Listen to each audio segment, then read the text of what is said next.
Olá, meu irmão. Estamos aqui mais uma vez no programa 10 Minutos de Fé, realizado pela comunidade Paz e Bem. Antes, vamos rezar pedindo sempre a intercessão de Nossa Senhora e a presença do Santo Espírito que nos ilumina. Em nome do Pai, do Filho e do Espírito Santo.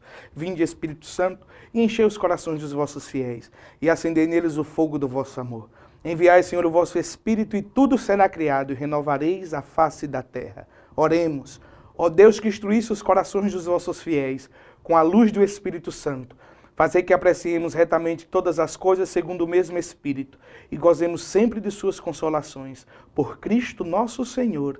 Amém. Que Nossa Senhora das Dores interceda por nós, para que o Santo Espírito nos ilumine em tudo que iremos fazer. Em nome do Pai, do Filho e do Espírito Santo.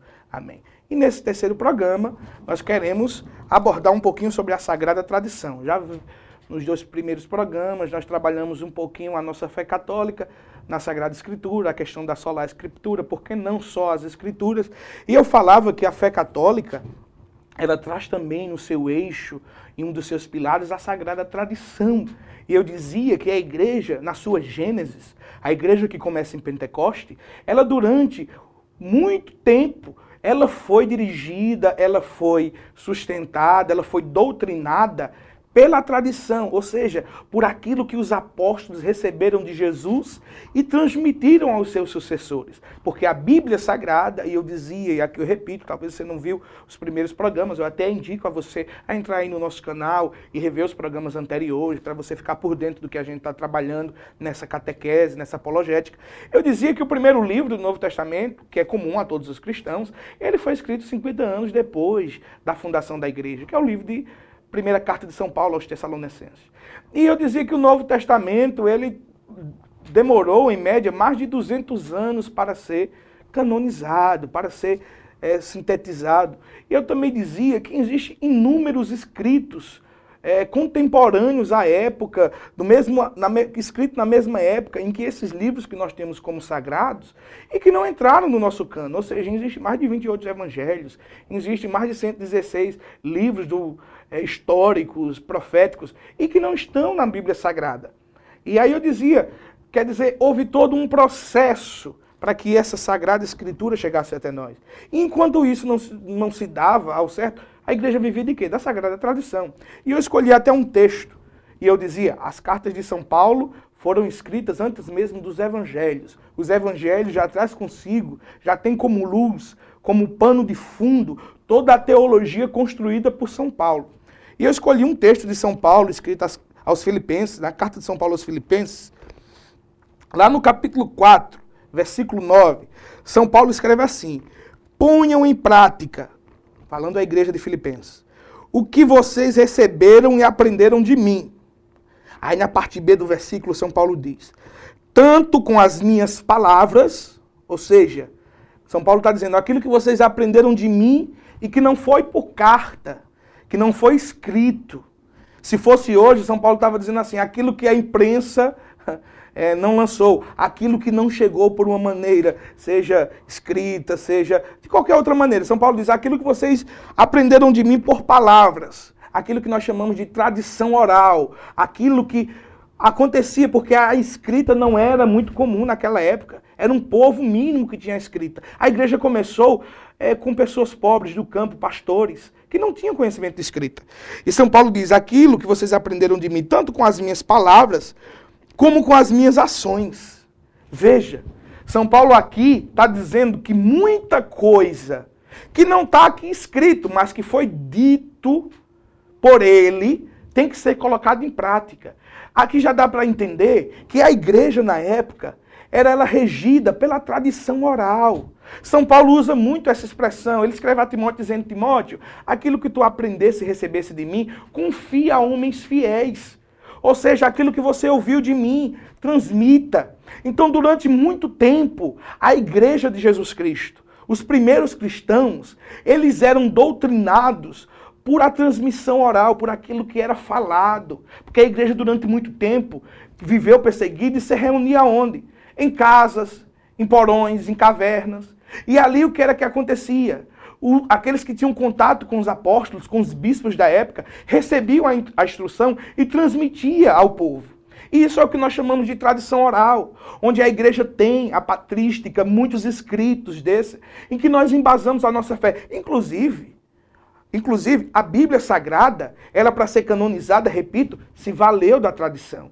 Ou seja, se valeu dessa transmissão da doutrina de maneira oral. É só a gente pensar um pouco, não é?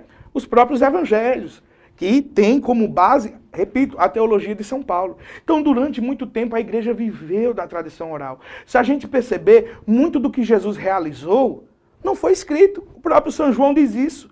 Que muito do que Jesus fez, que muito do que ele realizou, não foi escrito. Porque se fosse escrito, nem todo rolo, nem o mundo inteiro não cabia, São João veio dizer. Quer dizer, Jesus fez muita coisa que não foi escrita, que não está na Bíblia Sagrada.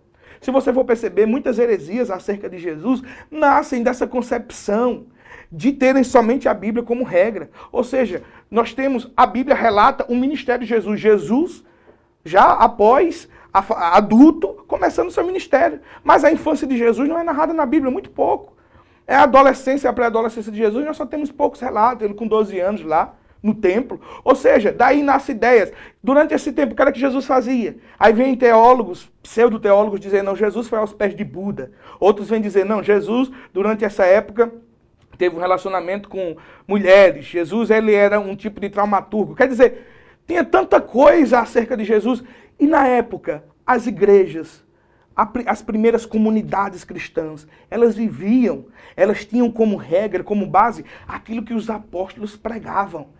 Ou seja, era válido aquilo que era transmitido pelos apóstolos e seus sucessores. Por isso que nós hoje, como católicos, temos a Sagrada Tradição também como regra de fé. Porque nós acreditamos que aquilo que foi dado, que foi transmitido por Jesus aos apóstolos, vem sido de maneira muito coerente, de maneira muito racional, transmitido ao longo dos séculos à igreja. E hoje nós temos uma riqueza de fé, muito do que nós sabemos, até para interpretação, hermenêutica, nós vamos trabalhar um pouco isso, ciência de interpretação das escrituras. Ou seja, a própria tradição é que nos ajuda a interpretar a Bíblia Sagrada, porque ela não é um texto simples. Quem tem qualquer teólogo, qualquer pessoa que tem um certo conhecimento filosófico vai saber que a Bíblia Sagrada ela requer uma certa sistematização, ela requer um certo conteúdo histórico, arqueológico, geográfico para ser interpretado. Então, o que seria da fé sem a tradição? Não é? Por isso que eu dizia no primeiro programa, a Bíblia não está para nós como o Alcorão está para os nossos irmãos muçulmanos. Ou seja, para eles o que vale é o que está escrito, para nós não. Nós sabemos que o que está escrito é verdade de fé, incontestável, mas nós sabemos que antes de ser escrito, foi transmitido de forma oral, foi transmitido de forma apostólica, mas sem perder a essência da verdade. E até hoje, o Concílio Vaticano I determina isso. O Papa ele é infalível quando fala em fé e moral. Por quê? Porque o Espírito Santo foi transmitido aos apóstolos. Jesus dizia isso, por isso que a igreja nasce em Pentecostes. Vocês serão revestidos de poder. O próprio São Paulo vem trazer essa teologia. Ou seja, o Espírito Santo, a Sagrada Escritura diz, o Espírito Santo quando vier vos revelará toda a verdade, disse Jesus. Porque Jesus disse, olha, muito do que precisa ser revelado, vocês ainda não têm condições de suportar. Ou seja, a própria Escritura atesta que a revelação, ela foi contínua, ela continuou, o Espírito Santo, disse Jesus. Ele vai vir, o Paráclito quando vier, ele continuará a revelar tudo aquilo que Deus, que o Pai, tudo aquilo que precisa ser revelado à igreja. Por isso que nós cremos na Sagrada Tradição, porque nós acreditamos que o Espírito Santo revelou no início, quando não tinha a Bíblia, e continua hoje revelando ao Papa e aos bispos nos seus concílios, e continua nos trazendo a graça, porque é pelo Espírito que nós revelamos, porque a Sagrada Escritura é inspirada por Deus, ou seja, eu preciso do Espírito Santo, a letra mata, o Espírito é que dá vida a a isso que está escrito. E para isso, nós acreditamos que a Sagrada Tradição é tão santa quanto a Bíblia, porque é o próprio Espírito Santo que veio sobre os apóstolos e que continua hoje vindo sobre os seus sucessores, trazendo essa riqueza de fé. Bom, meu irmão, que Deus te abençoe, que o Espírito Santo de Deus te dê a graça de ter uma fé madura. Como São Tomás de Aquino, pensar a fé é uma norma de moral, pensar a fé é uma norma de saúde teológica. Que Deus te abençoe. Paz e bem para você.